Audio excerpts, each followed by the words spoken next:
Hello friends, welcome to এজার focus. তো friends, যেমন তোমরা প্রত্যেকেই জানো যে আমাদের এই ইউটিউব চ্যানেলে সকাল 8:30টার সময় ডাব্লিউপি কনস্টেবলের মেন এক্সামের জন্য জিকে আর কারেন্ট অ্যাফেয়ার্সের একটা মক টেস্ট ক্লাস করানো হয়, যেখানে তোমরা প্রতিদিন মক টেস্ট দিয়ে নিজেকে যাচাই করতে পারবে যে তোমাদের প্রিপারেশনটা কতদূর হচ্ছে। আর এই ক্লাস চলে সোমবার থেকে শুক্রবার অবধি, যেখানে থাকে গুরুত্বপূর্ণ 25টি প্রশ্ন ও সাথে ফ্রি ক্লাস আর ফ্রিতে পিডিএফ। যদি তোমরা কি পিডিএফটি ডাউনলোড করতে চাও, অবশ্যই কিন্তু প্রত্যেকেই টেলিগ্রাম চ্যানেলে জয়েন হয়ে যাবে।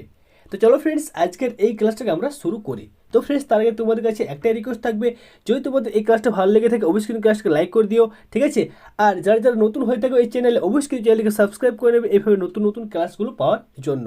ঠিক, আর একটা রিকোয়েস্ট থাকবে যে প্রত্যেক কিন্তু এই ভিডিওটা একটু শেয়ার করে দেবে তোমাদের বন্ধু বান্ধবদের সাথে, যারা যারা এই ডাব্লিউপি কনস্টেবলের মেন এক্সামের জন্য প্রিপারেশন নিচ্ছে, তাদেরকে অবশ্যই এই ক্লাসটা একটু শেয়ার করে দিও, ঠিক আছে? আর ভিডিও শেষে প্রত্যেক কিন্তু কমেন্ট করে জানাবে যে তোমরা 25টা প্রশ্নের মধ্যে কতগুলো প্রশ্নের অ্যান্সার দিতে পারলে, ঠিক আছে? তো চলো আজকের এই ক্লাসটাকে আমরা শুরু করি।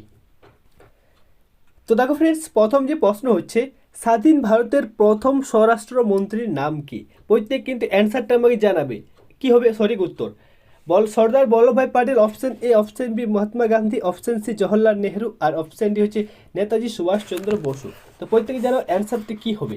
স্বাধীন ভারতের প্রথম স্বরাষ্ট্রমন্ত্রীর নাম কি? তো দেখো ফ্রেন্ডস, এই প্রশ্নের যে সঠিক অ্যান্সার সেটা হবে অপশন এ, সর্দার বল্লভভাই প্যাটেল হচ্ছে স্বাধীন ভারতের প্রথম স্বরাষ্ট্রমন্ত্রীর নাম, ঠিক আছে? নেক্সট, এরপর দেখো ফ্রেন্ডস, 2 নম্বর যে প্রশ্ন হচ্ছে, গঞ্জাম লিপি কার সঙ্গে সম্পর্কিত বা কার সঙ্গে সম্পর্ক রয়েছে? দেবপাল, শশাঙ্ক, অপশন সি লক্ষণ সেন, আর অপশন ডি হর্ষবর্ধন। তো বলবে অ্যান্সারটা কি হবে? গঞ্জাম লিপি কার সঙ্গে সম্পর্কযুক্ত? খুবই ইম্পর্ট্যান্ট একটা প্রশ্ন, প্রত্যেকে জানাও অ্যান্সারটা কি হবে। তো দেখো ফ্রেন্ডস, এই প্রশ্নে যে সঠিক অ্যান্সার সেটা হবে অপশন বি শশাঙ্ক। গঞ্জাম লিপি মনে রাখবে শশাঙ্কের সঙ্গে যুক্ত, মানে এর সঙ্গে সম্পর্ক, ঠিক আছে? নেক্সট, এরপর দেখো ফ্রেন্ডস, 3 নম্বর যে প্রশ্ন হচ্ছে, হর্ষচরিত, হর্ষচরিত কার লেখা বা কার রচনা? প্রত্যেকে জানাবে অ্যান্সারটা কি হবে। হর্ষচরিত কার রচনা? হর্ষবর্ধন, অশ্বঘোষ, অপশন সি বাণভট্ট, আর অপশন ডি কিন্তু দেওয়া নেই, ঠিক আছে? অপশন ডি কোনো একটা ধরে নাও, ঠিক আছে? তো বলবে অ্যান্সারটা কি হবে? হর্ষচরিত কার রচনা। তো দেখো ফ্রেন্ডস, এই যে প্রশ্নটার এই প্রশ্নের যে সঠিক অ্যান্সার সেটা হবে অপশন সি হবে এই প্রশ্নের সঠিক উত্তর, ঠিক আছে? বাণভট্ট, এখানে একটু টাইপিং মিস্টেক হয়েছে, ঠিক আছে? বাণভট্ট হবে, অপশন সি হবে এই প্রশ্নের সঠিক অ্যান্সার। নেক্সট, এরপর দেখো ফ্রেন্ডস, 4 নম্বর যে প্রশ্ন হচ্ছে, ইবন বতুতা কার সময়ে ভারতে আসেন? 4 নম্বর প্রশ্ন, ইবন বতুতা কার সময় ভারতে আসেন? মোহাম্মদ বিন তুঘলক, গিয়াসউদ্দিন তুঘলক, অপশন সি জাহাঙ্গীর, আর অপশন ডি শাহজাহান। তো প্রত্যেক জানো অ্যান্সারটা কি হবে। ইম্পর্টেন্ট একটা প্রশ্ন। দেখো ফ্রেন্ডস, এই যে মানে কার সময় কে ভারতে আসেন, ঠিক আছে? এগুলো তোমাদের কিন্তু এক্সামে একটা আসে, ঠিক আছে? তো বলবে অ্যান্সারটা কি হবে। ইবন বতুতা কার সময় ভারতে আসেন? তো দেখো, এই প্রশ্নের সঠিক অ্যান্সার হবে অপশন এ, মোহাম্মদ বিন তুঘলকের সময় ইবন বতুতা ভারতে এসেছিলেন, ঠিক আছে? অপশন এ হবে এই প্রশ্নের সঠিক অ্যান্সার। নেক্সট, এরপর দেখো ফ্রেন্ডস, 5 নম্বর যে প্রশ্ন হচ্ছে, 5 নম্বর প্রশ্ন দেখো, মহেঞ্জোদারোতে সিলমোহরের উপর যে দেবতার মূর্তি পাওয়া গেছে তা কিসের? মহেঞ্জোদারো যে সভ্যতায়, ঠিক আছে, সিলমোহরের উপর যে দেবতার মূর্তি পাওয়া গেছে তার নাম কি বা তা কিসের মূর্তি ছিল? বিষ্ণুর আদি মূর্তি, অপশন বি দেখো ফ্রেন্ডস রয়েছে ব্রহ্মার মূর্তি, আর অপশন সি রয়েছে শিবের মূর্তি, আর অপশন ডি দেবীর আদি মূর্তি। তো বলবে এই প্রশ্নের সঠিক অ্যান্সারটা কি হবে। তো দেখো ফ্রেন্ডস, এই প্রশ্নের যে সঠিক অ্যান্সারটা সেটা হবে অপশন সি শিবের আদি মূর্তি। তোমরা অনেকেই পারবে, অপশন সি হবে এই প্রশ্নের সঠিক উত্তর, ঠিক আছে? যে দারোতে সিলমোহরের উপর শিবের মূর্তি পাওয়া গেছে, ঠিক আছে? অপশন সি হবে এই প্রশ্নের সঠিক অ্যান্সার। নেক্সট, এরপর আমরা 6 নম্বর প্রশ্নে যাই। 6 নম্বর প্রশ্ন কি বলছে দেখো, রাজস্থানে অবস্থিত হরপ্পা সভ্যতার নিদর্শন কোনটি? মহেঞ্জোদারো, সুতকা জেন্দার, অপশন সি কালীবঙ্গাল, আর অপশন ডি লৌথাল। তো বলবে অ্যান্সারটা কি হবে। রাজস্থানে অবস্থিত হরপ্পা সভ্যতার নিদর্শন কোনটি? প্রত্যেকে জানো অ্যান্সারটা কি হবে। তো দেখো ফ্রেন্ডস, এই প্রশ্নে যে সঠিক অ্যান্সার সেটা হবে অপশন সি কালীবঙ্গাল। কালীবঙ্গাল হচ্ছে রাজস্থানে অবস্থিত হরপ্পা সভ্যতার একটা নিদর্শন, অপশন সি, ঠিক আছে? কালীবঙ্গাল। নেক্সট, আর দেখো ফ্রেন্ডস, এই যে লোথাল আর মহেঞ্জোদারো এই দুটো কিন্তু বর্তমানে পাকিস্তানে অবস্থিত, ঠিক আছে, এই দুটো পাকিস্তানে অবস্থিত। কালীবঙ্গাল আর শুষ্কা জেন্দ্র যেটা এই দুটো আমাদের ভারতবর্ষে অবস্থিত রয়েছে বর্তমানে, ঠিক আছে। এরপর নেক্সট ফ্রেন্ডস 7 নম্বর যে প্রশ্ন হচ্ছে, দামোদর উপত্যকা অঞ্চলে পুরাতন কয়লা খনিটির নাম কি? দামোদর উপত্যকা অঞ্চলে পুরাতন কয়লা খনিটির নাম কি? ইম্পর্টেন্ট একটা প্রশ্ন। অপশানগুলো দেখো, অপশান এ তালচের, বি হচ্ছে বিশ্রামপুর, সি হচ্ছে বোকারো, আর অপশান ডি হচ্ছে রানীগঞ্জ। তো বলবে অ্যান্সারটা কী হবে? তো ফ্রেন্ডস তোমাকে বলবো, দেখো এই যে এই ক্লাস যেটা, সেটা হচ্ছে তোমাদের 8:30টার সময় ক্লাস হবে ডাব্লিউবি কনস্টেবলের মেন এক্সামের জন্য জিকে আর কারেন্ট অ্যাফেয়ার্স স্পেশাল। আরেকটা ক্লাস তোমাদের হয় 9টার সময়। 9টার সময় আরআরসি গ্রুপ ডির বিজ্ঞানের ক্লাস, মানে জেনারেল সায়েন্স স্পেশাল ক্লাস হয় তোমাদের 9টার সময়, ঠিক আছে। তো যারা যারা আরআরসি গ্রুপ ডির জন্য প্রিপারেশন করছো তারা অবশ্যই কিন্তু এই ক্লাসটা দেখবে মাস্ট, ঠিক আছে। খুবই ইম্পর্টেন্ট প্রশ্নগুলো নেওয়া হয় যেগুলো তোমাদের এক্সামে আসার চান্স রয়েছে। তো দেখো এই প্রশ্নের অ্যান্সারটা কী হবে বলো, 7 নম্বর প্রশ্নের। তো এই প্রশ্নের সঠিক অ্যান্সার হবে অপশান ডি রানীগঞ্জ। দামোদর উপত্যকা অঞ্চলে পুরাতন যে কয়লা খনিটা সেটা হচ্ছে অপশান ডি রানীগঞ্জ, ঠিক আছে। খুবই ইম্পর্টেন্ট আর ফেমাস একটা জায়গা। এরপর নেক্সট দেখো ফ্রেন্ডস, নেক্সট প্রশ্ন হচ্ছে 8 নম্বরে, ভারতের কোথায় হিরে খনি অবস্থিত? ভারতের কোথায় হিরে খনি অবস্থিত? উত্তরপ্রদেশ, কর্ণাটক, মধ্যপ্রদেশ কি গুজরাট? তো প্রত্যেকে জানাবে অ্যান্সারটা কী হবে। ভেরি ভেরি ইম্পর্ট্যান্ট একটা প্রশ্ন, এক্সামে কিন্তু বারবার দেখা যায় এই টাইপের প্রশ্নগুলো। তো বলবে অ্যান্সারটা কী হবে। তো দেখো ফ্রেন্ডস, এই প্রশ্নের সঠিক অ্যান্সার হবে অপশন সি, মধ্যপ্রদেশের মধ্যে দেখা যায়। কোথায় দেখা যায়? মধ্যপ্রদেশের মধ্যে দেখা যায় হিরে খনি, ঠিক আছে, হিরে খনিগুলো। নেক্সট এরপর দেখো 9 নম্বরে খুবই ইম্পর্ট্যান্ট প্রশ্ন, এটাও কিন্তু ভিভিআই প্রশ্ন, প্রত্যেকে বলবে অ্যান্সারটা কী হবে। দলত্যাগ বিরোধী আইন কত সালে পাস হয়?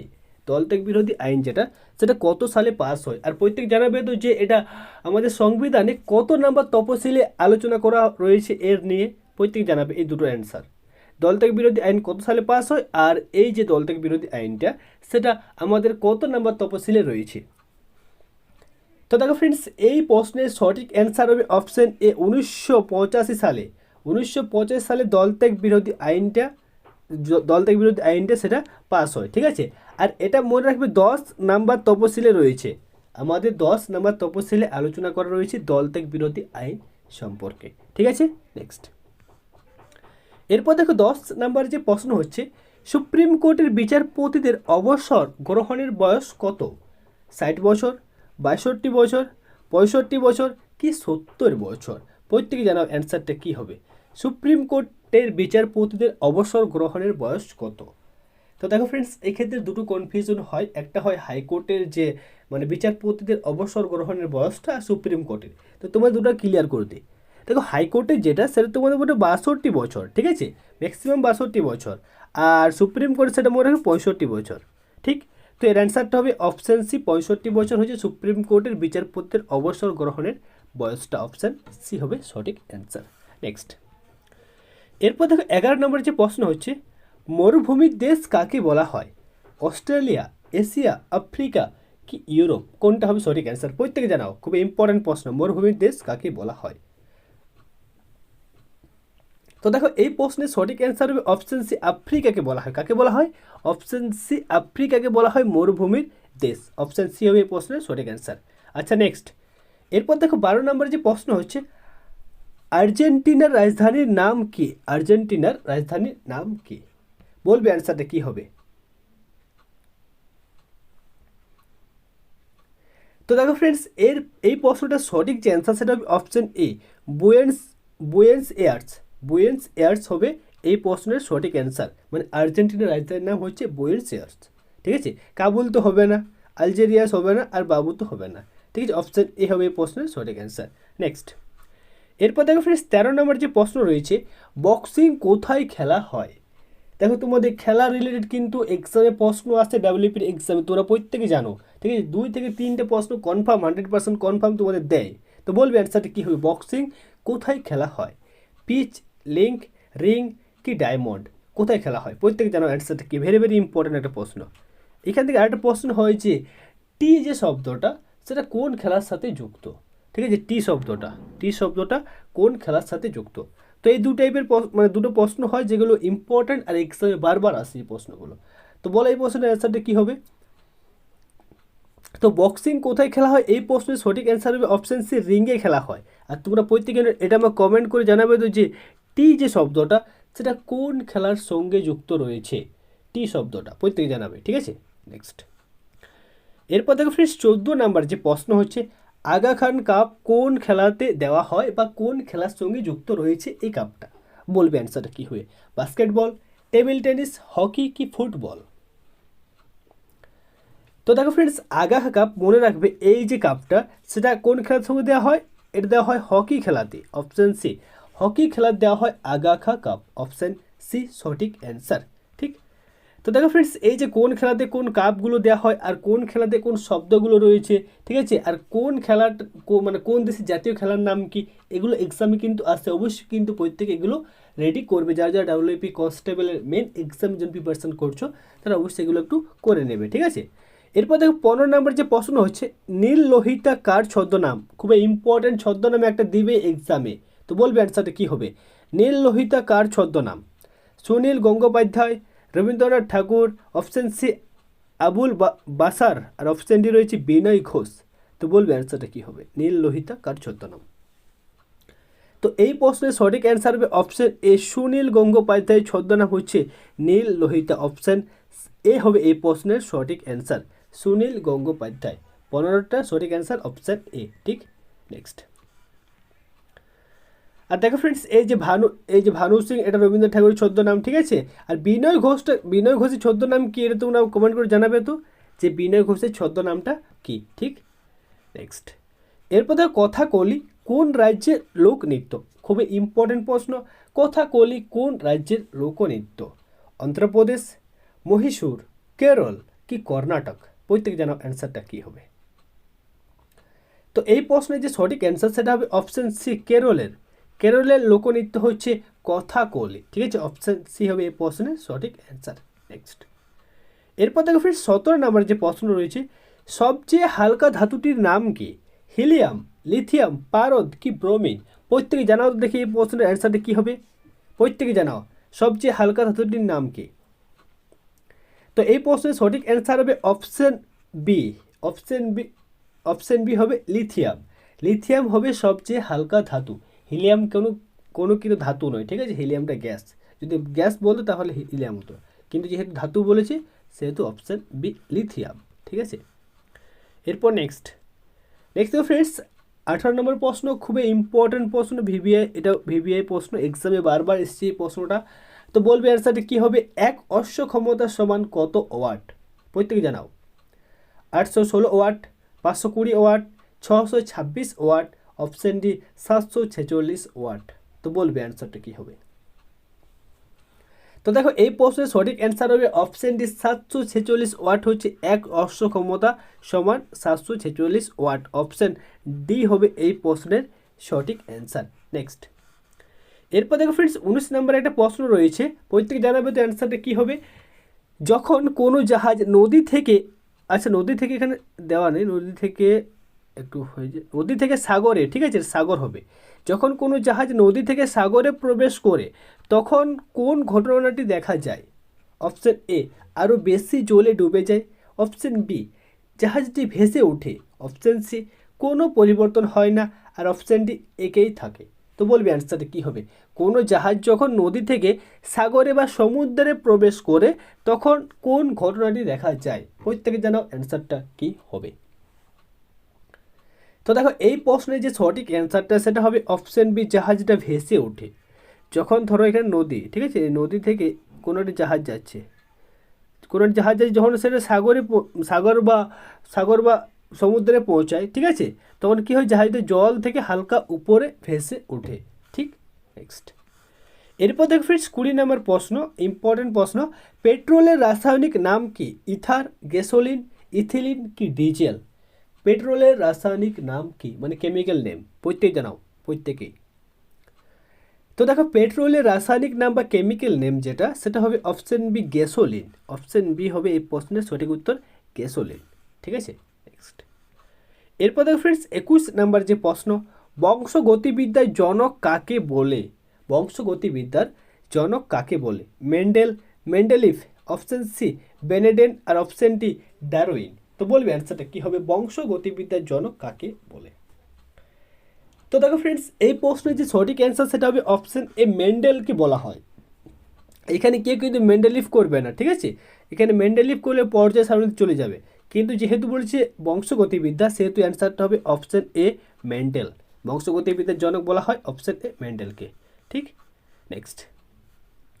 এরপর দেখো ফ্রেন্ডস, নেক্সট দেখো 22 নম্বর যে প্রশ্ন হচ্ছে, দেখো কারেন্ট অ্যাফেয়ার্স থেকে প্রশ্নগুলো রয়েছে, বলবে অ্যান্সারগুলো কী হবে। 2020 টোকিও অলিম্পিক ভারতের কোন রাজ্যে, আচ্ছা ভারতের কোন রাজ্য থেকে সবথেকে বেশি অ্যাথলেটিক অংশগ্রহণ করেছে। 2020 টোকিও অলিম্পিক, যেটা এই রিসেন্ট কিছুদিন আগে হলো, ঠিক আছে, তো সেই অলিম্পিকে ভারতের কোন রাজ্য থেকে সবথেকে বেশি অ্যাথলেটিক অংশগ্রহণ করেছে। রাজস্থান, আসাম, বিহার কি হরিয়ানা। প্রত্যেকে জানাও অ্যান্সারটা কী হবে। তো দেখো ফ্রেন্ডস, তোমাদের কিন্তু এক্সামে কারেন্ট অ্যাফেয়ার্স 3 থেকে 4টে আসবে, ঠিক আছে, মেন এক্সামে বলছি আমি, 3 থেকে 4টে, বড় এর থেকে বেশিও আসতে পারে। তো বলো অ্যান্সারটা কী হবে। তো এই প্রশ্নের যে সঠিক অ্যান্সার সেটা হবে অপশন ডি, হরিয়ানা থেকে। হরিয়ানা থেকে তোমরা প্রত্যেক কমেন্ট করে জানাবে তো যে হরিয়ানা থেকে মোট কতজন অ্যাথলেটিক অংশগ্রহণ করেছিল টোকিও অলিম্পিকে, প্রত্যেক জানাবে, ঠিক আছে, কতজন। নেক্সট, এরপর দেখো 23 নম্বর যে প্রশ্ন, আইপিএল 2021 সব থেকে দামি খেলোয়াড়ের নাম কি। আইপিএল 2021 সব থেকে দামি খেলোয়াড়ের নাম কি। ক্রিস মরিস, দক্ষিণ আফ্রিকা, কি রয়েছে দেখো, MS Dhoni, option C KL Rahul, আর অপশন ডি জস বাটলার। তো বলবে অ্যান্সারটা কী হবে, আইপিএল 2021 সব থেকে দামি খেলোয়াড়ের নাম কি। তো এই প্রশ্নের সঠিক অ্যান্সার হবে অপশন এ, ক্রিস মরিস, মানে যে ছিল দক্ষিণ আফ্রিকা থেকে, ঠিক আছে, ক্রিস মরিস ছিল সব থেকে দামি খেলোয়াড় 2021 আইপিএলে। ঠিক, নেক্সট। এরপর দেখো 24 নম্বরের প্রশ্ন, নোবেল পুরস্কারের জন্য কত তারিখে নাম ঘোষণা হয়। নোবেল পুরস্কারের জন্য কত তারিখে নাম ঘোষণা করা হয়। দেখো ফ্রেন্ডস, প্রত্যেক বছর নোবেল পুরস্কার দেওয়া হয়, তো যখন নোবেল পুরস্কারটা দিবে, ঠিক আছে, তো তার আগে কিন্তু নাম ঘোষণা করা হয় যে এই ব্যক্তিকে নোবেল পুরস্কার দেওয়া হবে। তো সেই ডেটটা কবে, যে কবে এই যে নামটা ঘোষণা হয়, প্রত্যেকে জানাবে। 10 অক্টোবর, 6 ডিসেম্বর, 10 ডিসেম্বর কি 6 অক্টোবর। তো দেখো ফ্রেন্ডস, এই প্রশ্নের সঠিক অ্যান্সার হবে option D, 6 October. 6 October Nobel পুরস্কারের জন্য নাম ঘোষণা করা হয়, আর নোবেল পুরস্কার দেওয়া হয়, মনে রাখবে, 10 ডিসেম্বর। 10 ডিসেম্বর কি নোবেল পুরস্কার দেওয়া হয়, ঠিক আছে, 6 অক্টোবর নোবেল পুরস্কারের জন্য নাম ঘোষণা করা হয়। ঠিক, নেক্সট। এরপর দেখো ফ্রেন্ডস, 25 নম্বর যে প্রশ্ন হচ্ছে, আর আজকের আমাদের এই ক্লাসটার শেষ যে প্রশ্নটা সেটা হচ্ছে 2021 সালে পদ্মশ্রী পুরস্কার কয়জনকে দেওয়া হয়। 2021 সালে পদ্মশ্রী পুরস্কার কয়জনকে দেওয়া হয়। 12 জনকে, 102 জনকে, 1102 জনকে কি 201 জনকে। তো ফ্রেন্ডস, এই প্রশ্নের অ্যান্সারটা দেওয়ার আগে তোমরা আমাকে কমেন্ট করে জানাও তো যে তোমরা 25টা প্রশ্নের মধ্যে কতগুলো প্রশ্নের অ্যান্সার করতে পারলে। প্রত্যেক কিন্তু এটা জানাও কমেন্ট করে, ঠিক আছে। তো বলবে অ্যান্সারটা কী হবে এই প্রশ্নের, যে 2021 সালে পদ্মশ্রী পুরস্কার কয়জনকে দেওয়া হয়। তো দেখো এই প্রশ্নের যে সঠিক অ্যান্সারটা সেটা হবে অপশন বি। অপশন বি, 102 জনকে দেওয়া হয়। অপশন বি হবে এই প্রশ্নের সঠিক অ্যান্সার, ঠিক আছে, 102 জনকে দেওয়া হয় পদ্মশ্রী পুরস্কারটা। ঠিক, তো ফ্রেন্ডস, আশা করব তোমাদের এই ক্লাসটা ভালো লেগেছে। ক্লাসটা কেমন লাগলো অবশ্যই কিন্তু প্রত্যেক কমেন্ট করে জানাবে। যদি তোমাদের ক্লাসটা ভালো লেগে থাকে অবশ্যই কিন্তু প্রত্যেকে যে রিকোয়েস্ট হবে ক্লাসটাকে একটু লাইক করে দিও, আর অবশ্যই তোমাদের বন্ধু বান্ধবের সাথে এটা একটু শেয়ার করে দেবে তোমাদের ক্লাসটা, ঠিক আছে। তো ফ্রেন্ডস, চলো দেখা হবে নেক্সট ক্লাসে। এই ক্লাসটা আমরা এখানে শেষ করছি। ধন্যবাদ।